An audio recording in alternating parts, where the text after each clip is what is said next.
Hey guys, in this conversation, I chat with Adrian from the Codex community. We chat about general freelancing nuggets, pricing, portfolio tips, and a whole lot more. It's really a nugget-filled conversation, so yeah, it is.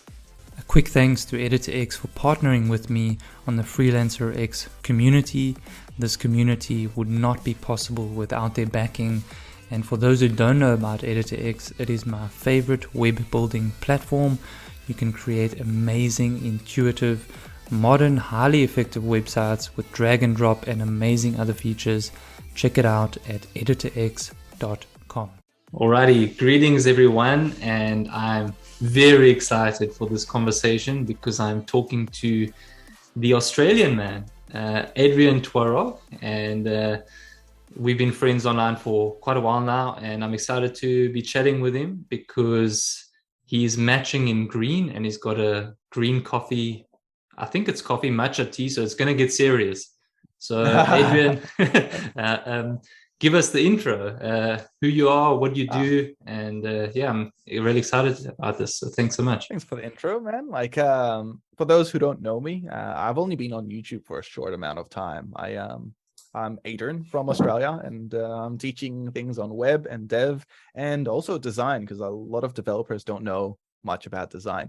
But for those that want some more background on me, I actually do run a marketing company.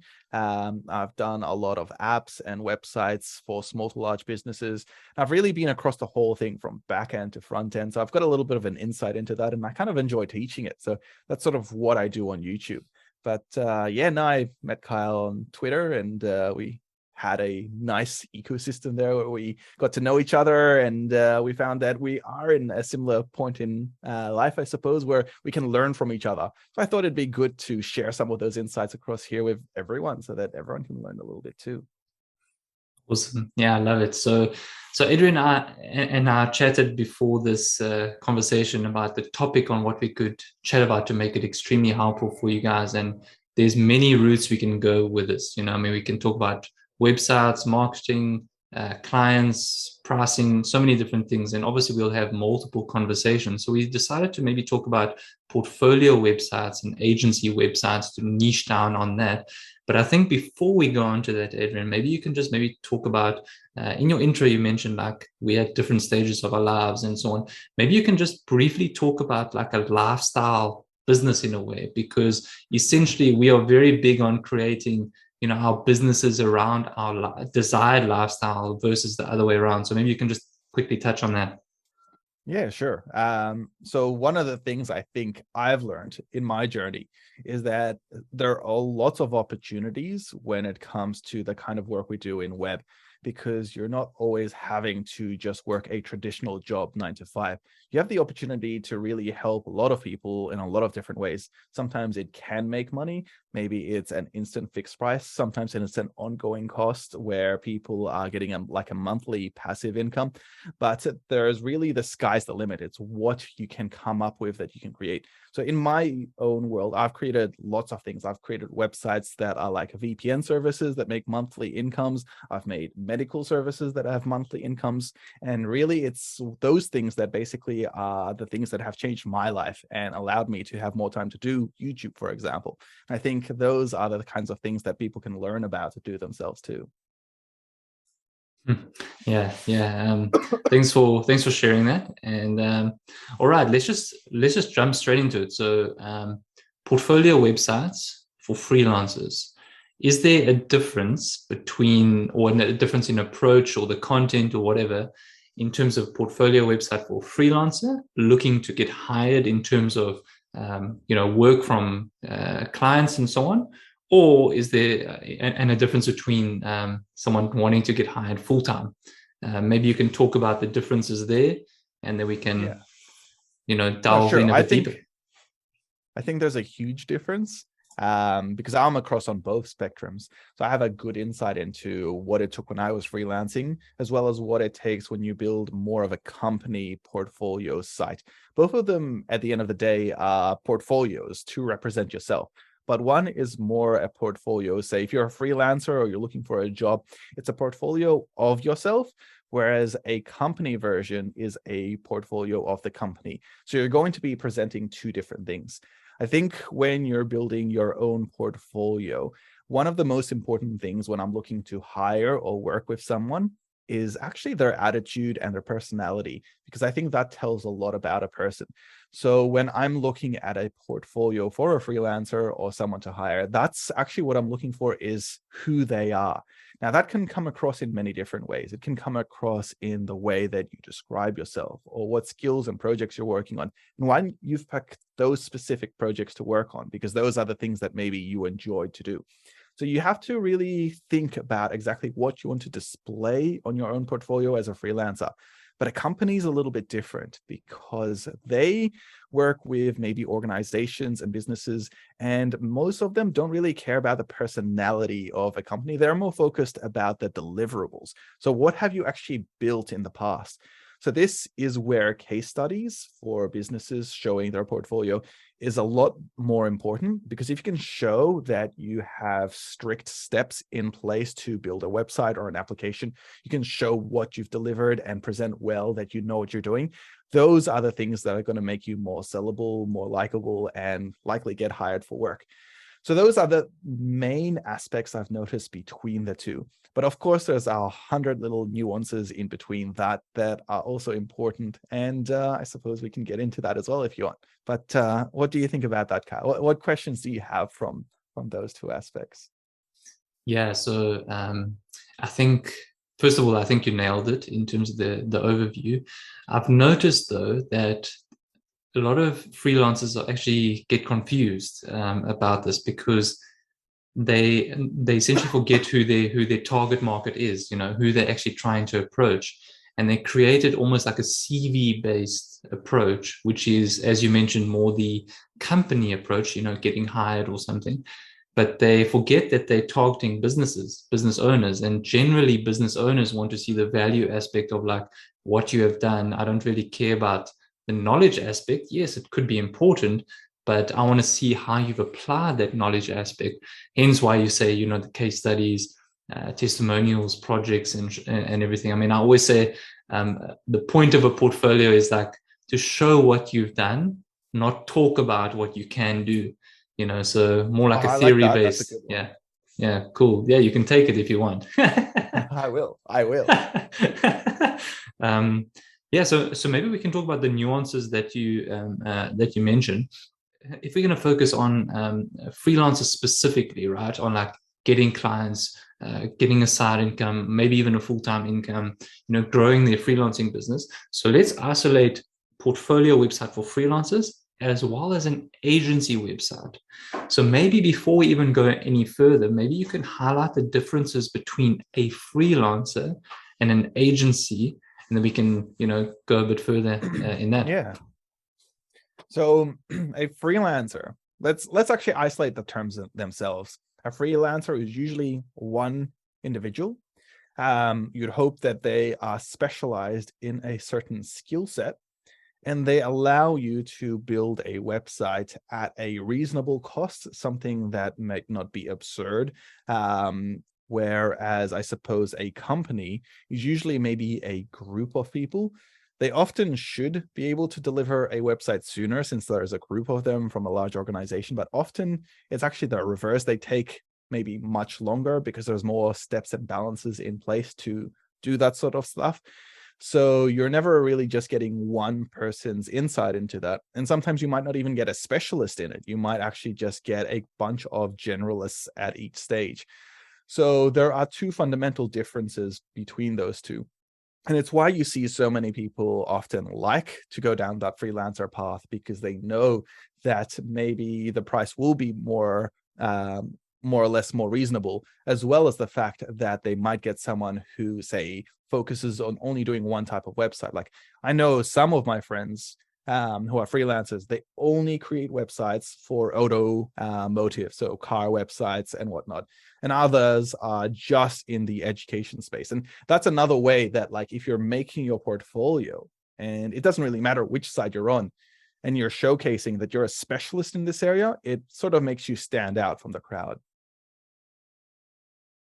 Yeah. I think that's it. I think that's like a key point, because I mean, I don't know what you would say about this, right? So I always recommend to freelancers to start out as generalists, build some experience, get to know the different types of industries, dealing with clients, figuring out what type of clients are a little bit more particular and fussy than others, and ones that you enjoy working with, and so on.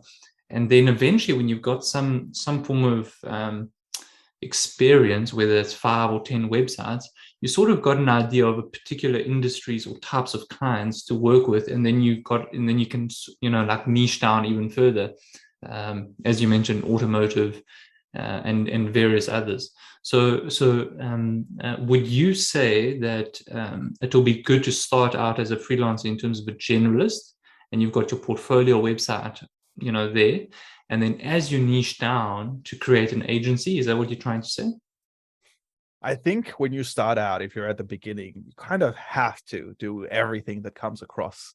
But that's also like the learning experience where you actually figure out what it is you enjoy doing, as well as what it is maybe you don't.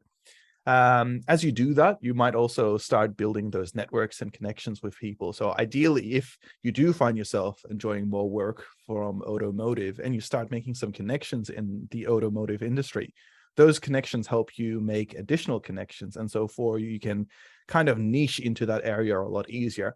But if you don't do a little bit of everything, you'll never really build those connections, and you might just be looking sort of all over the place without a sure point of what you're after.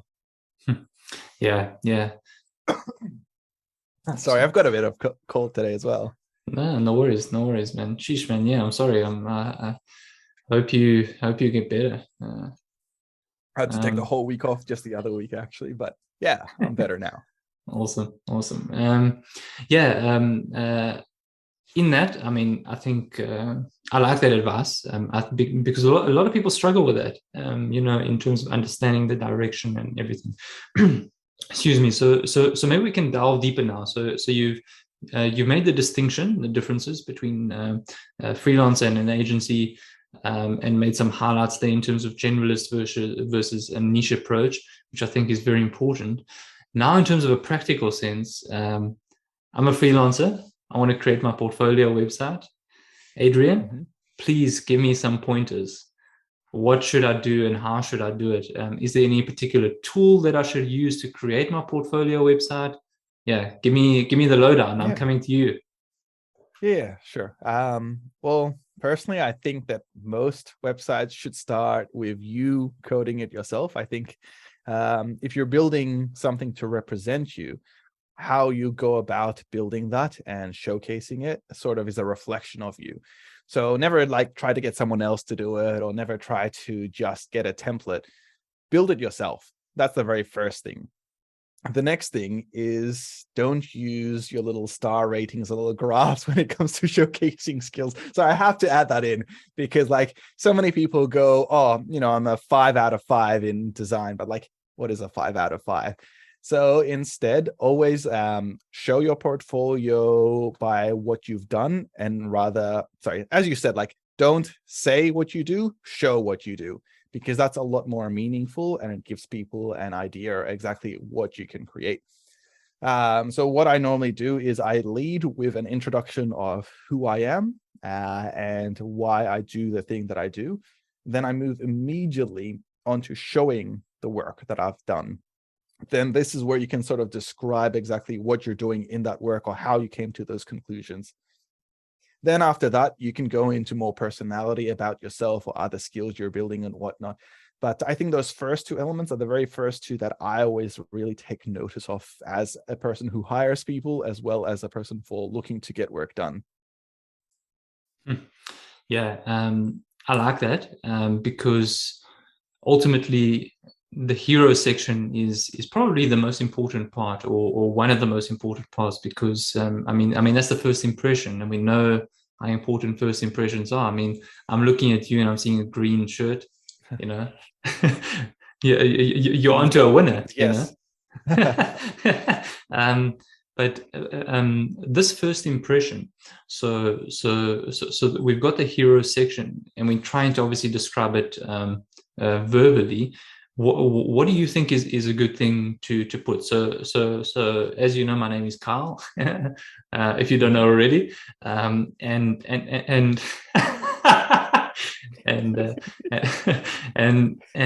wouldn't and start it off like that, but yeah. um, so I know web design and marketing, right? So you've got this sort of idea. How should I put that? How should I put that in the hero section? So this is where it's really important with the type of language that you use. So when you're describing yourself or what you do, you have to avoid using common stereotype words of saying, I have great skills, I design really well. Because what they are is essentially generic statements that are easily forgotten. Instead, you have to almost showcase the value that you provide. So instead of saying, I design well, you can say, I've redesigned a website to provide twice as many click-through conversions. Because what that's doing here, what that does essentially, is it showcases your skills in action with quantitative results to show that when you do apply yourself, these are the things that you can basically get out of it. So if I know that I can come along, and this is something that I would add in my own personal portfolio, is like I took a website which was selling a product, and I improved their sales 10x. So they went from making $1,000 a month to making $10,000 a month. So I would literally write that specific thing in. I would say, I can take your websites from making $1,000 a month to $10,000 a month. There's nothing in there about, I code it well or anything like that, but it is the value proposition that sells that. They know that in the background, that's what I'm doing. And if I've been able to produce those kinds of results, then I must be good at what I'm doing. So it basically is saying a lot by also just showcasing the value of that sentence. Yeah. What I really like about it is you essentially focusing on the outcome and you're not selling the tool, which I think is such a big thing when it comes to freelancing, and I really like that advice. So let's say we take this a step further. Do you suggest then that someone does not literally say, here's the work that I've done, with this little website or something, but you actually show, like, here's what I've done and here's what it resulted in? Is that what you're trying to say? Well, yes, essentially. Like that's a good example of one way to do it. There's lots of different ways. Like Apple, for example, are a great example of how they don't say the latest iPhone has a 20 megapixel camera. They sometimes just say you'll have the best, most stunning photos that you can ever have in comparison to any other phone. Or like a gardening tool might not say that it is made out of the best aluminium or metal or whatever alloy. They'll just say it'll make your experience of cutting gardens easier. So it's these sorts of ideas of how you have to talk and represent yourself that is important, because as developers, as designers, we get so into, I can talk this language, I can write in this code, but that, everyone says that. So what can you do to set yourself apart, to make it more reasonable for people when they're looking at this, so that you come across better, essentially? Yeah, I love that advice. And speaking about gardening, I've got for those who can't hear, I've got the next door neighbor cutting their lawn, so perfect timing. I can't hear anything across the mic, so it's all good. Okay, awesome. Yeah, I think that's a really important takeaway, because so many freelancers forget that. They literally just showcase the website and say, here's the website that I've done, but they forget to highlight those key points. Like that because of these changes, it resulted in a 10x or a return, or it resulted in more clients, or various other benefits. And I think that's really, really important. So thanks for sharing that. In terms of pricing, okay, do you suggest that freelancers show their pricing on the website or create like a quote form? Yeah, what are your thoughts? What are your thoughts on that? That's a good question. Pricing is a difficult one. Like if it was me, I'd love if everyone just listed out their prices online. but it's not in your best interest often, because if you do that, then you'll never really be able to grow when the opportunity presents itself. Everyone can afford different types of work, and your goal as a person who freelance should be to always push the boundary of what you can do to improve yourself and improve how you charge. So realistically, when you're out there talking to clients, you need to get a feel for exactly maybe what their budget is or what the value of what you're providing can be, and then quantify that into a price that you can work with them on. Because, for example, if someone's looking to go from $1,000 a month to $10,000 a month, it makes little sense for them to spend like $200 on an upgraded website, because it's not worth their while to basically spend so little when they want such great results. They really should be spending equal to or more, so that they can create that value. So you want them to invest at least 5 to 10,000, for example, and you utilize that to the best of your capability to create the best result, to deliver that result that they want. But if, for example, I was just to list out, oh, I make, simple websites for $3,000 a month on my website, they might even leave. They might look for someone else because they're thinking, you know what, this person, they seem good, but we need someone who can spend more time and that is more expensive. So you almost cut yourself out from the opportunity of that work. And the same goes for people that might just need a single one-page website just made, really quick and dirty. And they will go, oh, well, $3,000's too much. I don't want to pay that much. Whereas maybe you'd be happy to take on that work because it's a quick, simple page you can do in a day. So realistically, I found that not showing your prices is usually a better idea, to be honest. Yeah, so when it comes to pricing, you've got an amazing video. I think it's the pricing calculator one, and you go into various different things. I'm actually also in the process of creating a pricing video going in some detail, but I would encourage you to watch or listen to Adrian's pricing information, because this is really critical. Yeah, I'm working on it. But to that, I would actually I agree with what you said overall, but I think there's another element to it, if I may add on. Go for it. And I think showing the pricing versus not showing the pricing, it depends on the type of leads that you're getting, because the point of showing your pricing is that it qualifies your leads so that you're not wasting your time. So let's say, for example, you've got a freelance portfolio website or an agency website, and you're getting a lot of leads, right? And then all of a sudden you have these discovery calls and so on, and you eventually get to the pricing thing, and it's like, whoa, you find out like, they're expecting this, but you charge that.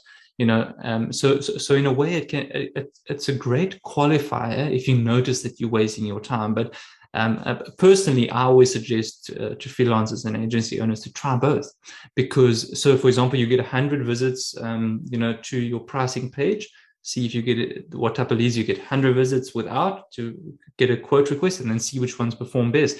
Because I've seen, Adrian, is a lot of people would say, like, we only start websites from 5,000 plus, so that people don't waste their time, for example. No, it's a good point. When you get to a certain point where you are like at $5,000 or $10,000, it's definitely worth your while to put that this is the starting price for a website. So I agree in that sense.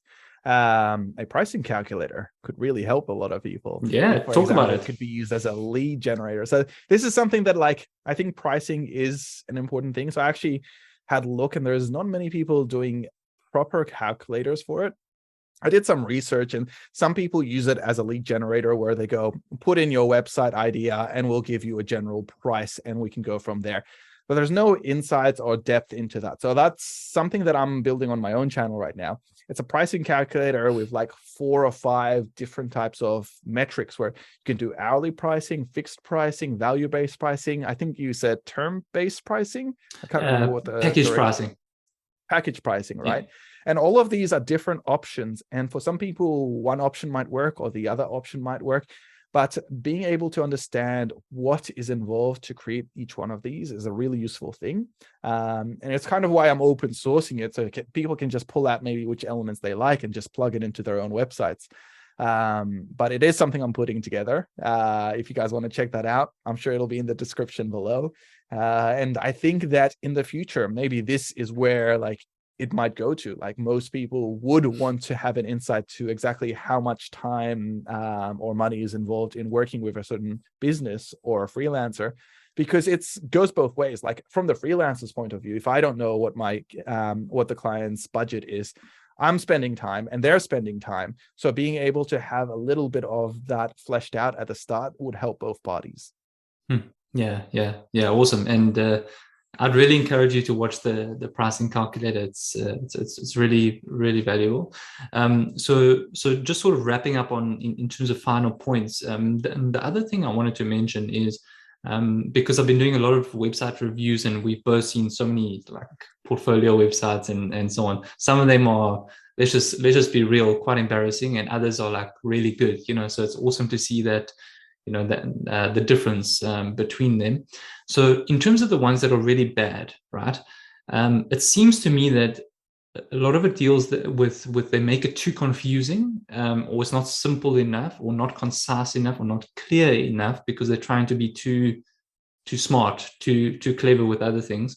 Do you see that as a problem? And if so, what advice would you recommend to sort of clear that up, to make it simple, that the prospective business clearly understands what this freelancer is offering? Honestly, the freelancing or portfolios on either business or individual sides needs a little bit of user interface and user experience understanding. I know that as developers, we can, deliver projects of any type, but sometimes we forget to deliver our own to a good capacity. So like, honestly, this is something that I've seen across the board for all developers. It's actually even like something that I'm trying to make a course on. And it's basically spending a little bit of time putting yourself into the shoes of your possible client or the person you're trying to work with, and see the website how they might see it. Because when you do that, when you take a step back, often you might consider, what, I'm not building this for myself, I'm building this to showcase for them. So I need to sort of design it in that sense. And I think that in itself has helped me the most. Obviously, if you talk to other people, have them judge your website and get them to honestly give you feedback, it helps you take yourself out of that equation and build it more for others rather than for yourself. Yeah. I love that piece of advice. And maybe finally, just as a quick nugget, is the contact section. I don't know how many portfolios you've come across that are like, they make it difficult or like a challenge to actually contact the person. What are your thoughts on that? When I'm doing any type of freelancing or portfolio website, I think to contact a person should be in 3 spots. The first should be in the navigation bar immediately. So if you want to, you can contact them. The second should be in the hero section. It's immediately there. Contact me if you want to work with me.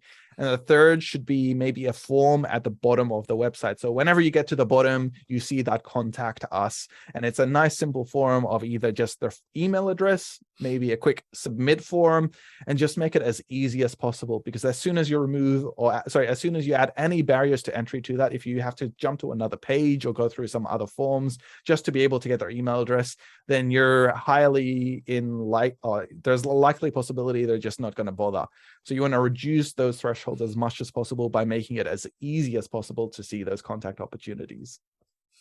Yeah, and I like that. The 3 places, practical advice, beautiful, and often overlooked. So in wrapping up in this conversation, I think it's been incredibly valuable so far. I mean, we both use EditX. We're both fans of EditX.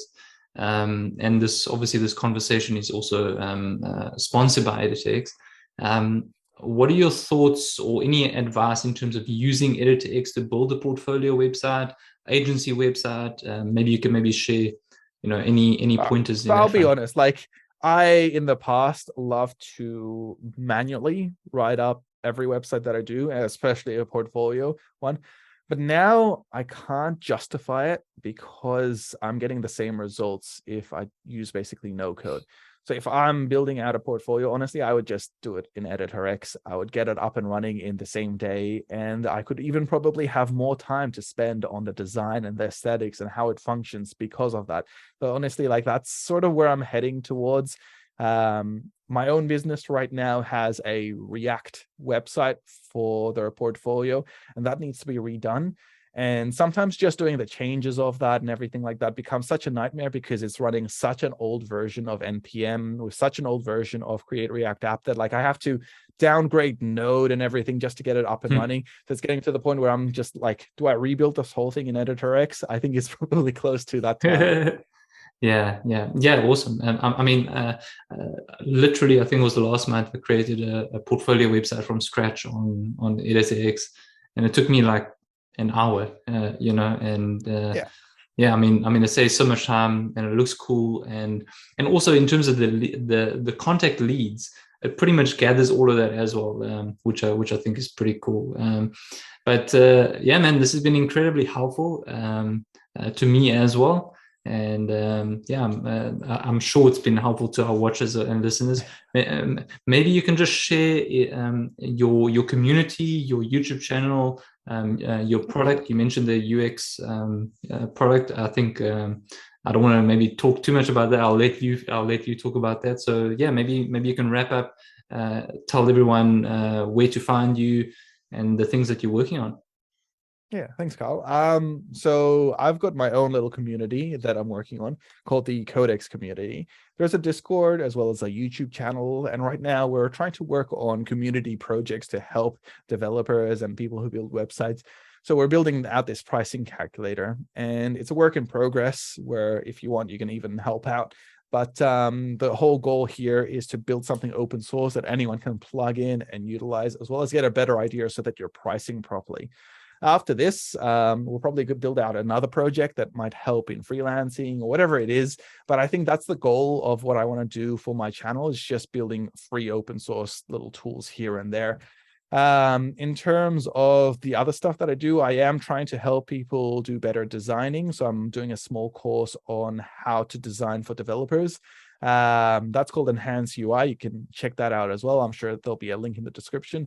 But that's more about just understanding how color theory and topography and all of those things work that sometimes we just might forget about in the background. And based from all those things, like I'm hoping to have the course released in about a month. It's actually quite close to being released, but I've been working on it for the last year. So it's like, it's a big course. I think, yeah, that's mainly it. Thanks, Kyle. Yeah, awesome. Well, definitely add the links below. I really encourage you to check out Adrian's YouTube channel. I mean, it's literally like probably one of the best out there. I mean, just look at his shirt, and his coffee mug. He matches everything. I'll have to send you some thumbnails later as well. Yeah, and also Adrian is going to design the thumbnail for this video, so it's going to be good. So check out his content. It's really amazing, and we'll definitely be in a conversation again with Adrian in future videos. So I really appreciate your time and hope you found this valuable. Thanks for now. Cheers for now. Beautiful. Thanks.